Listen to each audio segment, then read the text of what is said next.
साथियों, आज 28 जून 2024 है। सुबह के 7 बजने वाले हैं और अभी मैं इतनी घास देखो करके रखा हूँ, इतनी, और इसे बांधने वाली है। इतने में मेरा होगा।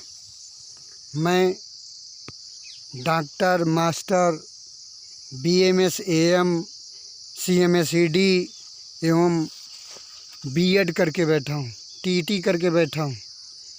2011 की TET में जो भ्रष्टाचार हुआ उसका मारा बैठा हूँ और ये घास छोल छोल के जीवन यापन चल रहा है। आज मैं जनता से ये कहना चाहूँगा कि जनता के साथ बहुत बड़ा छलावा हो रहा है। होता किस तरह से है, सरकारें कंपनियों का अधिक से अधिक टैक्स बढ़ाकर पैसा जमा करती हैं और वो जो टैक्स बढ़ता है तो कंपनियां भी मनमानी ढंग से अपने उत्पाद पर मनमाना ढंग से एक मूल्य दर्शाते हैं उस प्रोडक्ट पर, और अनाप शनाप वो खुली स्वतंत्रता के साथ व्यापार करते हैं और वो तो अपना माल काटते रहते हैं।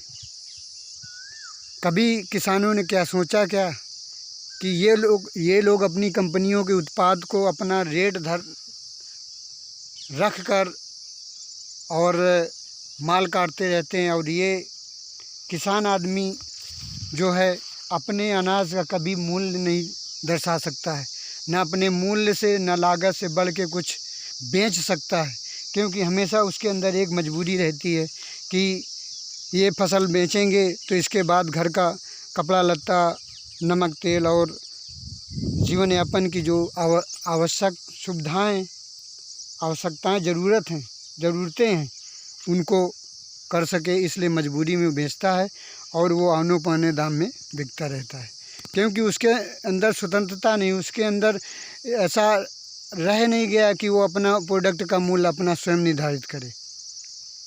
तो ये तो जाली खेल है ही ना। एक तरफ बड़ी बड़ी कंपनियां 5,000 कुंतल के लोहे से 50-50, 1-1 करोड़ की गाड़ियां बेच रहे हैं,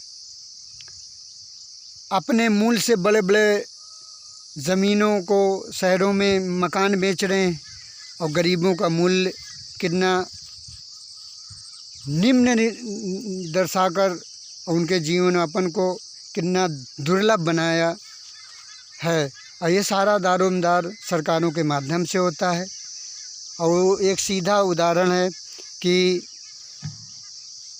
कंपनियों के रेट बढ़ाए जाते हैं, उनसे टैक्स लिया जाता है, वो कंपनियां अपना टैक्स लगा के और उसे 5 गुना आगे उसका मूल्य निर्धारित करके और वो प्रोडक्ट बेचते हैं। वो किसी तरह अपना व्यापार करके और अपना जीवन यापन बेहतरीन बनाते रहते हैं।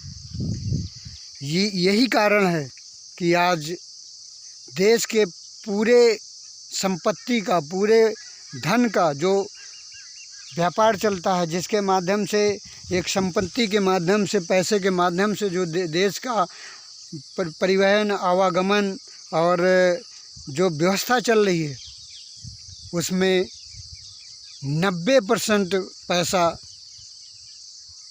अकूत संपत्ति चंद पूंजीपतियों, नेताओं एवं ऑफिसरों के पास है, और शेष 10% संपत्ति और पैसे के माध्यम से एक आम आदमी जीवन जी रहा है। ये कहीं ना कहीं एक बहुत बड़ी असमानता है, जबकि संविधान के अंदर हमें ये दिया गया है, मूल जो नियम रखे गए हैं, समानता, स्वतंत्रता का अधिकार, संस्कृत आज़ादी का अधिकार, जो 5-6 जो एक मुख्य अधिकार दिए गए हैं, उनका एक उल्लंघन सरकार के द्वारा ही हो रहा है। अब इतने प्रोडक्ट महंगे करके और टैक्स लगा के सरकार अकूत संपत्ति देशवासियों के द्वारा जमा करती है। अब बस उसी संपत्ति में थोड़ा बहुत यही कहीं सड़कें बनवा दिया, कहीं कुछ कर दिया और बता दिया हमारी सरकार के द्वारा ये हो रहा है। और जबकि हर उत्पाद, हर व्यवस्था में इनकी चापलूसी रहती है और व्यवसाय चलता है। इनका एक ड्रीम प्रोजेक्ट था एक गैस का, कि महिलाओं को धुआं लगता है गैस दी जाए। गैस के नाम से कितना देश के अंदर बहुत बड़ा व्यापार चल रहा है। वो जब 300 सिलेंडर था उसमें भी कंपनियां खा रही थी, टैक्स सरकार को दे रही थी। अब आज कितना महंगा हो गया है। आप इसी से लगा सकते हैं आइडिया कि कितना पैसा ये अर्जन कर रही है, एक व्यापार कर रही है। उसी व्यापार का एक शगुफा सरकार ने फेंका है कि हम अनाज राशन के द्वारा फ्री दे रहे हैं। अब उसमें न जाने कौन सी नई नई कंपनियों के प्रोडक्ट ला के ज़बरदस्ती जनता को दे रहे हैं कि यदि आप ये राशन नहीं लोगे तो फिर आपको राशन फ्री वाला नहीं मिलेगा। देखते जाओ किस तरह का काम हो रहा है। और लुभावने काम करके कि 2-2 हज़ार, 4-4, 3-3 महीने में किसानों को दिया जा रहा है उनके वो करने के लिए। तो ये कहीं न कहीं कि आम जनता, उपभोक्ता के जीवन में कुठाराघात करते हैं। इतना सारा प्रोडक्ट महंगा कर देते हैं कि सारी ज़िंदगी आम आदमी अपनी आवश्यकताओं की पूर्ति में लगा रहता है और कभी वो संपत्ति बहुत ज़्यादा नहीं इकट्ठा कर पाता। और उधर इंजीनियर, ऑफिसर, इनके पास पैसा कहाँ से आ जा रहा है?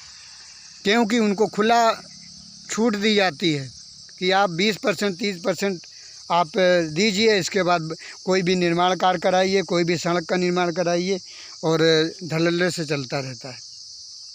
क्या इसीलिए इंजीनियरों की नियुक्ति हुई है कि 20%, 25% दे दो और इसके बाद बनाते रहो?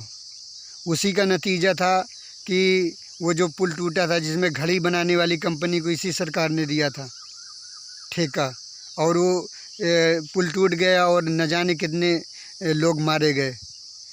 आज ये छोटा नहीं कहेंगे, बहुत बड़ा बात है कि ये अभी 1 साल नहीं हुए होंगे और भगवान का मंदिर, भगवान का जो घर है वो चूने लगा है। किस तरह की ये लोग घिनौनी राजनीति करते हैं, किस तरह से ये लोग अपनी पीठ थपथपाने में लगे हैं। इनके हर कार्य में जालीपन होता है। कभी भी ये किसी ऑफिसर, किसी इंजीनियर को जेल में नहीं डाला होगा, क्योंकि ये लोग जांच करवाते हैं। जांच के माध्यम से वो ठंडे बस्ते में चला जाता है। इसके बाद वो बहाल होके उसी ज़िले के अगल बगल फिर बैठ जाता है। ये हकीकत है। एक रिकॉर्ड निकाल के देखें, सरकार के अंदर है, निकाल के बताएं ना कि ये हमने ये ऑफिसर को जेल में डाला है। तो इनके खाने के दांत अलग हैं और दिखाने के दांत अलग हैं। जनता को सिर्फ ये चाहिए कि ये जो बड़ी बड़ी देश की पार्टियां हैं, अब बड़े बड़े नेता हैं जो पैसा खूब अकूत रखे हैं और राजनीति में आके टिकट लेके और जनता का वोट ले लेते हैं छलावे के माध्यम से, बहला फुसला के। भोली भाली जनता इनके बहलावे फुसलावे, धर्म कर्म और भगवान और अल्लाह के माध्यम के नाम पर ये लोग वोट दे देते हैं जनता, और बाद में चुनाव होने के बाद तुरंत उनको दूसरे महीने से इनको शोषण और अन्याय उनके साथ होने लगता है। तो इसमें बहुत सतर्कता की आवश्यकता है और जनता ध्यान दे और अपना जो वोट है इस बार बहुत सोच समझ के डाले। इस तरह से सोच समझ के डाले जैसे वो अपने दामाद का चयन कर रहा हो, कि कोई आगे हमको कोई अप्रिय घटना का सामना न करना पड़े, हमारे साथ अन्याय, जुल्म, अत्याचार या हमारे बच्चों के भविष्य के साथ खिलवाड़ न हो। आज ये जो जितनी भी डिग्रियाँ, हर परिवार में एक डिग्रीधारी बच्चा बैठा होगा। ये लोग डिग्रियाँ बांटते हैं सरकारी संस्थानों के द्वारा, और जब इनके सरकारी संस्थान छोटे पड़ जाते हैं तो प्राइवेट संस्थानों को दे देते हैं डिग्रियाँ बांटने के लिए, और लोग डिग्रियाँ ले के टहल रहे हैं। और वही मेरी जैसे ही आज घास छोड़ रहे हैं और भैंस रख रहे हैं और किसी तरह अपने जीवन को यापन कर रहे हैं। ये हश्र पूरे देश में सभी लोगों का होगा। इसमें कोई ये ना समझो कि मेरे साथ नहीं, ये नहीं होगा, सभी के साथ होगा। इसमें कोई जो पैसे वाले हैं, जो कहीं ना कहीं अप्रत्यक्ष और प्रत्यक्ष रूप से सरकार से जुड़े रहते हैं, यही लोग माल काटते हैं। ये आप जान सकते हो, मुझे बताने की आवश्यकता है। मैं तो केवल संकेत बता रहा हूँ, एक आपको एक एक्टिवेट कर रहा हूँ, मैं आपको थोड़ा जगा रहा हूँ कि आप जागिए। आपके साथ कितना बड़ा अत्याचार, जुल्म और अन्याय हो रहा है। जो सुविधाएं होती हैं जनता को नहीं मिलती, बड़ी बड़ी कंपनियों, बड़ी बड़ी धनी लोगों को दिया जाता है, उनको सुरक्षा दी जाती है, साधन दिए जाते हैं, लोन दिए जाते हैं, उनका लोन माफ़ भी कर दिया जाता है। ये अडानी को 11 लाख करोड़ रुपए उसी का उदाहरण है। मैं कहता हूँ मुझे सरकार 10 लाख रुपए लोन दे और मैं खुला चैलेंज के साथ मीडिया के सामने कह दूंगा कि मैं 5 लाख वापस करता हूँ, मेरा 10 लाख माफ़ करा दीजिए। आप खुला 5 लाख वापस कर दूंगा। तो ये उदाहरण है कि 11 लाख करोड़ माफ़ करने का मतलब है 2-4 लाख करोड़ रुपया वापस इनको बैकडोर से कहीं न कहीं मिला होगा। और जब इतना पैसा धन पार्टियों के फंड में पड़ा होगा तो वो एक सांसद विधायक को 1,000 करोड़ में खरीद सकते हैं। ये है हकीकत। आप बहुत अभी एक भी नहीं जानना चाहते, बहुत भोले भाली आप लोग हो। जनता को अब समझना पड़ेगा, उठ खड़ा होना पड़ेगा अपने न्याय के लिए, ईमानदारी के लिए, अपने अधिकारों के लिए, अपनी सुविधाओं के लिए, अपने स्वाभिमान के लिए खड़ा होना पड़ेगा। इसी शब्दों के साथ मैं अपनी वाणी को विराम देता हूँ। जय हिंद, जय जय हिंदुस्तान।